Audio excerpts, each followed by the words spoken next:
আমার স্বামী সোহেল আরেকটা বিয়ে করেছে। এখন মনে হচ্ছে আমার জীবনে মৃত্যু ছাড়া আর কোনো উপায় নাই। আমি আর সোহেল 9 বছর প্রেম করেছি, তারপরে ভালোবেসে বিয়ে করেছি।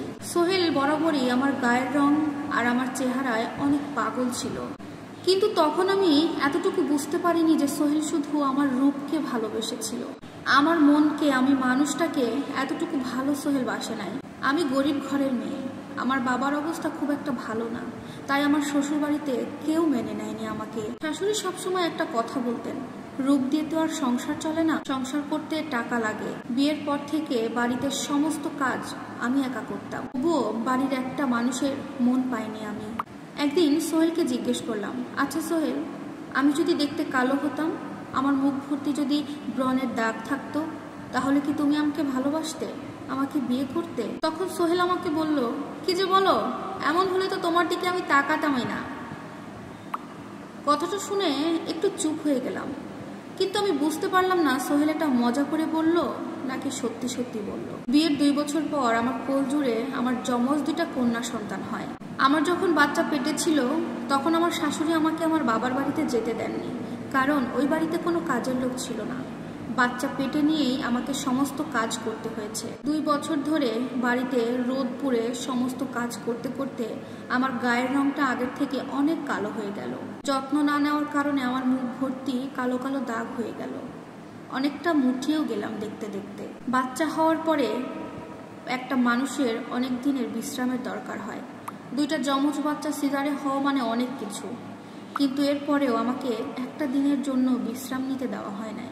একা হাতে বাড়িতে সমস্ত কাজ করেছি, আবার 2টা বাচ্চাকে একা সামলেছি। এমনও দিন গেছে 2 বাবুকে কোলে নিয়ে কাজ করতে হয়েছে আমাকে। শ্বশুর বাড়িতে অনেক মানুষ থাকার পরেও আমার 2টা সন্তানের কেউ কোনো খেয়াল রাখেনি। সোহেলও আস্তে আস্তে বদলে যাচ্ছে, প্রতিদিন খারাপ ব্যবহার করতে শুরু করলো, আর বলতো, তুমি তো এমন ছিলে না, আগে অনেক ভালো ছিলে, এখন অনেক কালো হয়ে গেছে, মুখে এত দাগ কেন তোমার, দেখতে ইচ্ছে করে না তোমাকে, দয়া করে নিজেকে ঠিক করো, না হলে সতীন কিন্তু কপালে লেখা আছে তোমার। এরপরে একদিন হঠাৎ করে সোহেলের বিদেশি আত্মীয়রা আমাকে দেখতে আসলো। একসময় সোহেল তাদের কাছে আমাকে অনেক সুন্দর বলে তাদের কাছে গল্প করতো, আমার রূপের অনেক গল্প তাদের কাছে করেছে, কিন্তু এই মুহূর্তে তারা আমাকে দেখে অনেক ব্যঙ্গ করলো। তারা বলল, তোর এডিট করা পাঠানো ছবিতে তো দেখলাম পূর্ণিমার চাঁদ, কিন্তু এখন বাস্তবে?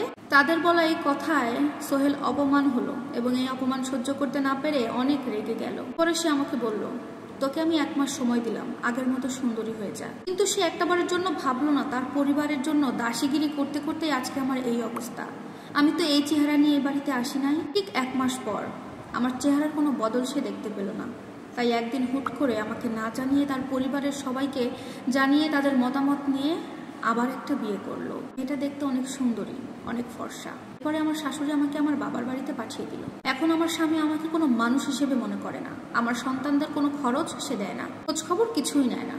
কোনো রকম সেলাইয়ের কাজ করে আমি আমার সন্তানদের ভরণ পোষণ চালাচ্ছি। শ্বশুর বাড়িতে যদি কখনো যাই, তারা আমার সাথে খুব বাজে ব্যবহার করে। তারা বলেছে আমাকে খুব তাড়াতাড়ি তারা ডিভোর্সের কাগজটা পাঠিয়ে দেবে। কিন্তু আপু, আমার মাথায় সবসময় একটা প্রশ্ন ঘুরতেছে, চেহারাই কি সবকিছু? তাই যদি হবে, তাহলে এই যে 9 বছরের সম্পর্ক, ভালোবাসা, প্রতিশ্রুতি, এই সবকিছু কি তাহলে মিথ্যা ছিল? একবার মনে হয়েছে এই জীবনটা রেখে আর কি করবো আমি। কিন্তু আমি এটাও ভাবি, আমি যদি এই দুনিয়া ছেড়ে চলে যাই, আমার এই 2 সন্তান অনিশ্চিত একটা ভবিষ্যতের মুখে পড়ে যাবে। শুধু এই চিন্তা করেই আমি আজও বেঁচে আছি। আমি চাই আমার জীবনের এই ঘটনা থেকে সবাই শিখুক, সবাই জানুক। শুধু রূপ দেখে কখনো কেউ ভালোবাসায় জড়াবেন না। প্রিয় দর্শক, এটা একটা বাস্তব কাহিনী, আর এই কথাটা লিখে পাঠিয়েছে নীরা নামের একটি আপু। আসলে আপুর এই কথা থেকে বা তার জীবন থেকে অনেক কিছু শেখার আছে। রূপ দেখে কখনো কেউ ভালোবাসায় জড়িয়ে জীবনটা নষ্ট করবেন না। সত্যিকারের ভালোবাসা না মন থেকে আসে। কখনো উপরের চেহারা, সৌন্দর্য, শারীরিক গঠন, এগুলো দেখে কখনো ভালোবাসা আসে না। আশা করব ভিডিওটি দেখে আপনারা বুঝতে পারবেন, এবং লাইক, কমেন্ট, শেয়ার করবেন। আল্লাহ হাফেজ।